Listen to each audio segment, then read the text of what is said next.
বিশ্বের সব থেকে বেস্ট ক্যামেরা ফোন থেকে শুরু করে বিশ্বের সব থেকে বড় ব্যাটারিওয়ালা ফোন, আর তার সাথে ওয়ার্ল্ডের নম্বর 1 গেমিং ফোন। আজ আমি তোমাদের বলবো ওয়ার্ল্ডের সেই সব বেস্ট ফোন যেগুলো তার যে কোনো একটি ফিচার্সের দিক থেকে বেস্ট হতে পারে। তার design, display, green line, camera বা গেমিং পারফরমেন্স কিলার ফোন, আর মাদারবোর্ড কিলারও।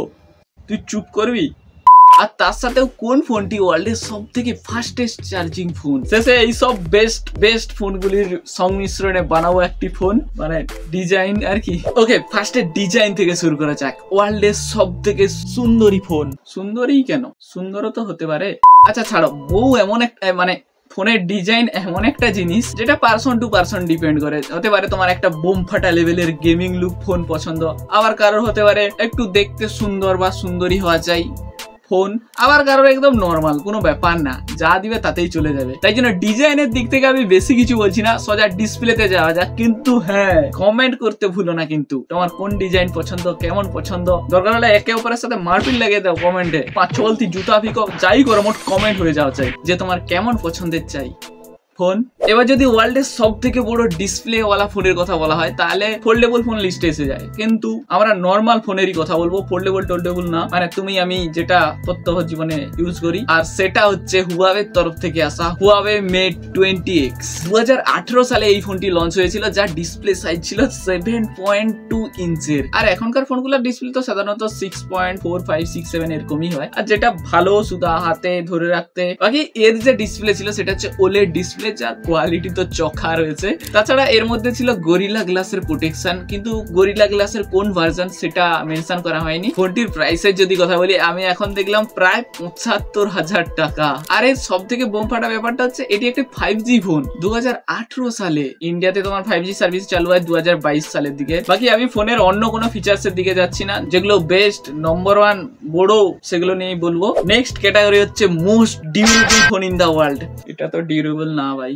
বাকি বিশ্বের যদি সব থেকে ডিউরেবল ফোনের কথা বলা হয় তাহলে একটাই নাম সামনে আসবে, সেটা হচ্ছে নোকিয়া 3310। এর সামনে কোনো কথা হবে না। কিন্তু স্মার্টফোনের যদি কথা বলি, নোকিয়ারই একটি রয়েছে, নোকিয়া XR20। এই ফোনটি একটি রাগেড স্মার্টফোন, মানে দেখতেই পাচ্ছ কেমন এর ডিজাইনটা করা হয়েছে, যা তোমার ভেঙে যাওয়া থেকে বাঁচাবে ফোনকে, মানে ভেঙে যাওয়ার কোনো ভয় নেই আর কি। বাকি IP68 এর সাথে এই ফোনটি আছে, কিন্তু এখন তো ভাই IP69 আর কি সব, কিন্তু যেটা আবার কোম্পানির কাছে কোনো ম্যাটার করে না। মানে তুমি যদি IP69 ওয়ালা ফোনকে জলে ডুবিয়ে খারাপ করে দিয়েছো, তো এবার ওয়ারেন্টি ক্লেম করতে যাও তো ভাই ওয়ারেন্টি দেবে না আর কি, কিন্তু তুমি সাবস্ক্রাইবটা দিতে পারো এখানে। এইরকম রাগেড ফোন কিন্তু মার্কেটে অনেক আছে, কিন্তু নোকিয়া সেই লেগেসি এই নোকিয়া XR20 ধরে রেখেছে ডিউরেবিলিটির দিক থেকে। কিন্তু এবার ধরা যাক চলো ওয়ার্ল্ডের বেস্ট ক্যামেরা স্মার্টফোনকে। DxO মার্কেট অনুযায়ী যে ওয়ার্ল্ডের টপ 5 ক্যামেরা ফোনগুলো রয়েছে, সেটার উপর আমি একটা ভিডিও বানিয়েছিলাম কিছুদিন আগে। তার মধ্যে যে নম্বর 1 ফোনটি ছিল,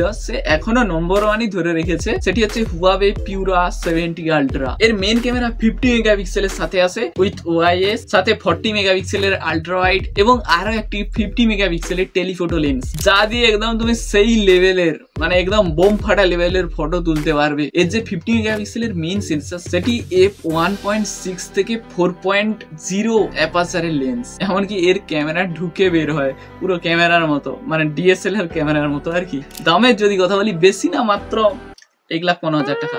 বাকি টপ 5-এ আজ যে 4টি ফোন রয়েছে সেটি হচ্ছে সে ভিডিওতে বলেছি, দেখে নেবে। কিন্তু তার আগে এই ভিডিওটা দেখতে থাকে অডিয়েন্স রিটেনশন খারাপ করো না। চলো এবার ওয়ার্ল্ডের নম্বর 1 গেমিং ফোনের দিকে নজর মারা যাক। কিন্তু তার আগে ওয়ার্ল্ডের বেস্ট UI কোনটা, এর উপর যদি আমি কোনো একটাকে চুজ করি বিবাদ হয়ে যাবে ভাই। তাই জন্য তোমরা তোমার বিবাদ করো, কমেন্টের মধ্যে মারপিট করো ভাই, জুতা কি অবস্থা খারাপ। তো গালাগালি দেবে না, গালাগালি দিলে ভাই কমেন্ট ডিলিট করে দেয় ইউটিউব, তখন শেষে বলবে আমি ডিলিট করেছি। আমি করে না, ইউটিউব ভাই নিজে থেকেই করে দেয় ওসব। আর আমার যে UIটা বেস্ট লাগে সেটা হচ্ছে কমেন্টে তোমরা মারামারি করো, যাই জিতবে তার দলে হয়ে যাবো। এবার ওয়ার্ল্ডের সব থেকে পাওয়ারফুল ডেডিকেটেড গেমিং ফোনের যদি কথা বলি, তাহলে সেই লিস্টে আসুস ROG ফোন থাকবে না, হয় নাকি?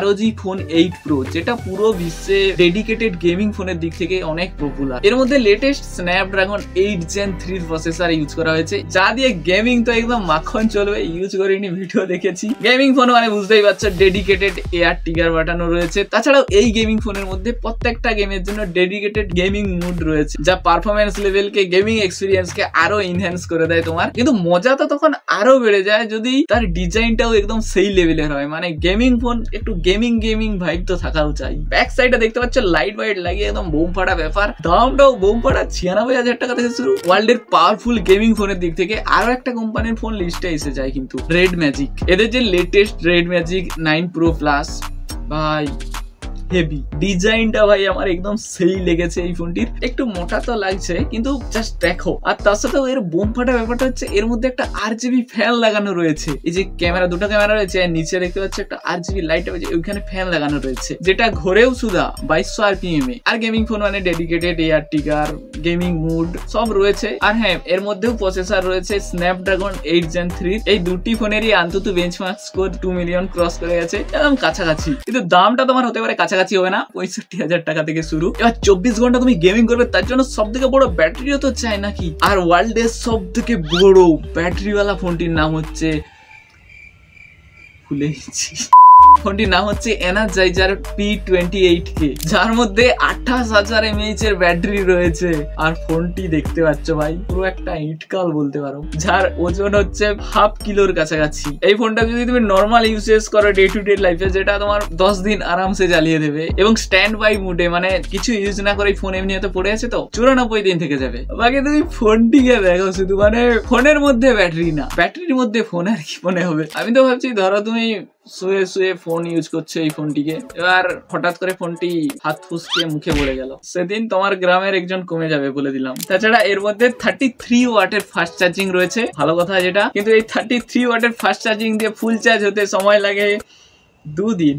এখানে Xiaomi সেই সব থেকে ফাস্টেস্ট 300 ওয়াটের ফাস্ট চার্জিং টেকনোলজিকে এর মধ্যে লাগিয়ে দিতে হবে। 300 ওয়াটের ফাস্ট চার্জিং Xiaomi ক্লেম করেছে যে যেটা 0 to 100% হতে 5 মিনিট লাগবে সময়। ভাই আমার হুসু করতে এর থেকে বেশি সময় লাগে। মানে তুমি ধরো ফোন চার্জে দিয়ে হুসু করতে গেছো, হুসু করে এসে দেখবে হয়ে গেছে।